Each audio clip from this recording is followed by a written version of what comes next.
Welcome back. I'm going to preference this video by saying that I hope you don't watch my videos because you are afraid to hear my opinions. So please bear that in mind as we go forward. I was watching a new great show on Netflix, if you haven't seen it, The Gentleman, and I came across a saying in Latin that I hadn't heard before. It was non sine periculo, which means not without danger. And I thought just how fitting this was as words to live by in crypto, right? Because as we know, at least going on history, crypto can indeed be risky. Now, is it as risky this time around now that we have the TradFi migration and our financial world in general seemingly latching on in more and more irreversible ways to the crypto space? Now, I could be like everyone else and say, watch your back, crypto, you could lose everything. It's really, really dangerous, etc., etc. But honestly, speaking my mind, I'm going to say no. It isn't, not even close. Crypto is about as safe as it's ever been. But like investing in general, as often plays out, the greater the risk, the greater the reward. If you're throwing all of your portfolio into some shit coins because you're expecting 1,000,000x returns with no real research and due diligence, then you're definitely going to lose everything. If you're being smart, doing your research correctly, vetting correctly, then this could be one of the more lucrative and safe options for you, especially now in this period of time. Currently, though, there seem to be some conspiracy theories, right? Fresh on the market, revolving around Coinbase, probably the biggest exchange and most well known entity in the crypto space, certainly from an exchange perspective, right? Shutting down recently. Now, some folks believe that it may be no coincidence that the exchange shut down and has traditionally, at least over the last cycle or two, had a bit of a track record of shutting down as BTC sees new price discovery and new all-time highs. Now, in case you haven't been paying attention, the theory goes a little something like this. Bitcoin breaks its all-time high, the markets start running hard, and the OTC desk at Coinbase simply run out of Bitcoin supply. The team at Coinbase then swoop in to rescue the situation and yank the power cord out of the machine, effectively shutting Coinbase down. Retail investors, of course, then panic and then sell their positions as soon as they're able, leaving the Coinbase OTC flush as hell again with hordes and hordes of Bitcoin. They then plug that power cord back in and then allow the buying to commence. But then it's from mainly institutions like BlackRock and Fidelity who buy it all up like hungry hippos. This theory is based on Coinbase having been around for long enough that they've had plenty of time and experience to prepare for this cycle. But yet, they either seem to be shitting the bed, proving their incompetence, or most likely being a part of the manipulation process that is designed to shake out all the retail investors and commandeer the supply to institutions. Do I believe that there is some truth to this? Yeah, perhaps. It definitely wouldn't surprise me. But quite frankly, if looked at correctly through certain lenses, there's opportunity to be had rather than bitching about it. If we're looking, reading the winds, we can navigate a path through this where we actually use all of this to our advantage and capitalize on the situation. This is what smart investing is all about. This is what we should be doing. Don't just jump in and vent and start bitching about the man taking over. Look for a way through where you can make some actually money from the situation. Not to mention, you shouldn't be keeping your tokens on the exchange anyway. That's what private wallets are for. Don't let the man control your access to your own finances. Be smarter than that. Keep all your tokens in your own wallet and be and be exchange agnostic. So you have options. You don't want to be trapped where someone is telling you you can't get to your own tokens. If you have your own tokens hidden away in your own private wallet, that exchange can go bust, but you still can leverage every other exchange in the market, as well as all of the dexes that are in place to swap between your favorite altcoins and blue chips and whatever takes your fancy. But with all that being said, Bitcoin, in my opinion, is simply going to smash $100,000 this cycle. If you're still thinking it won't, and that the rejection of that big round juicy 100,000 number that will take place to whatever extent is going to be such a hard wall of resistance that we can't possibly get past it, go and watch my other videos, because volumes coming into crypto from TradFi institutions make 100,000K inevitable. Certainly, in my opinion, we are seeing larger and larger volumes that crypto haven't been used to. It's going to take a while for everything to calibrate and assess the path forward based on new patterns. I'm kind of looking to do that ahead of the mark, right? Like so many others, institutions included, and smashing that 100K number is definitely on the docket if you do so. Even looking at BlackRock's stated optimal allocation for Bitcoin, it's 85% or thereabouts of a portfolio.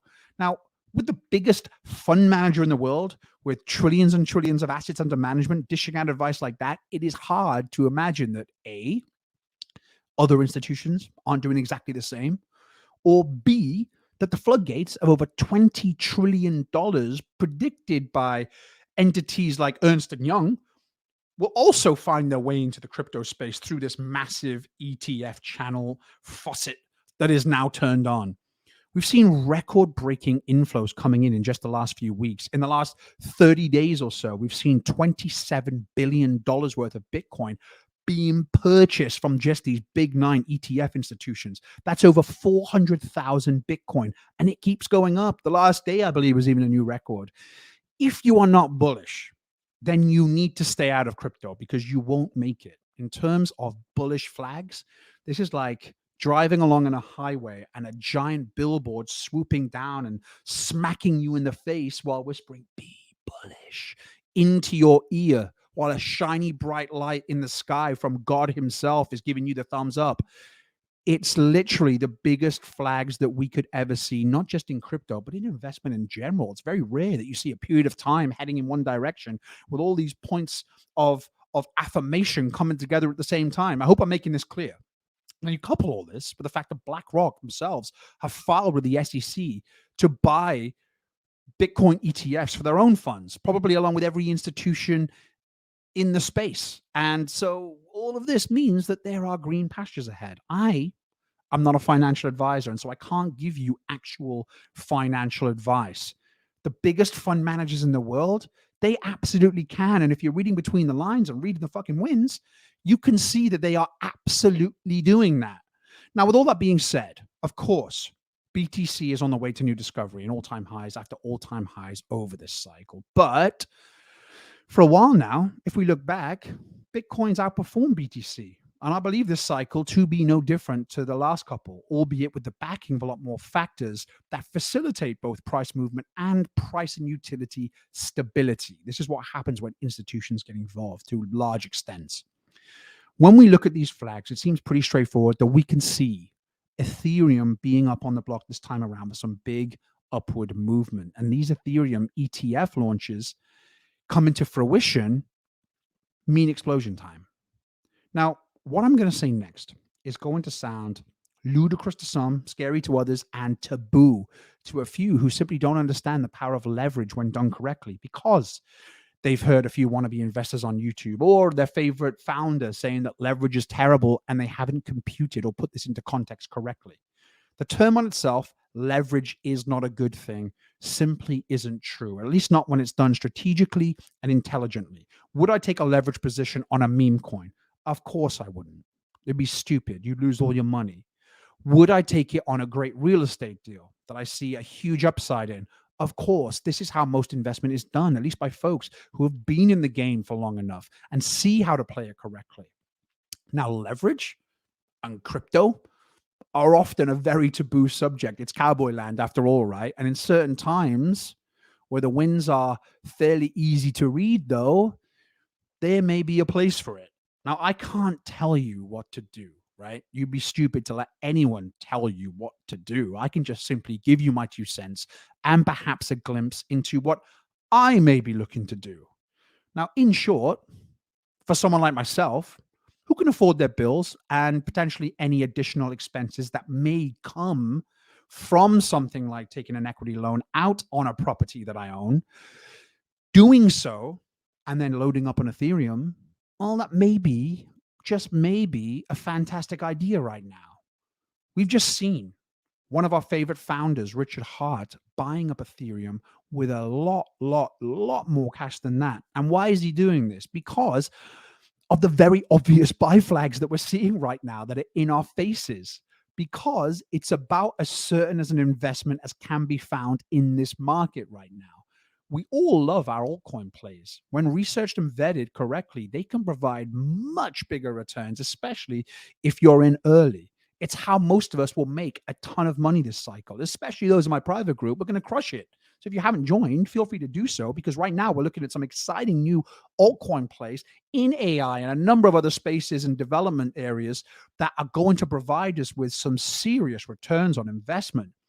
But also for folks that are able to leverage their assets smartly for access to funds they wouldn't or couldn't gambit on the altcoin market, Ethereum, to me at least, seems like the most advantageous option right now to double, triple, quadruple your position. Take it as you will.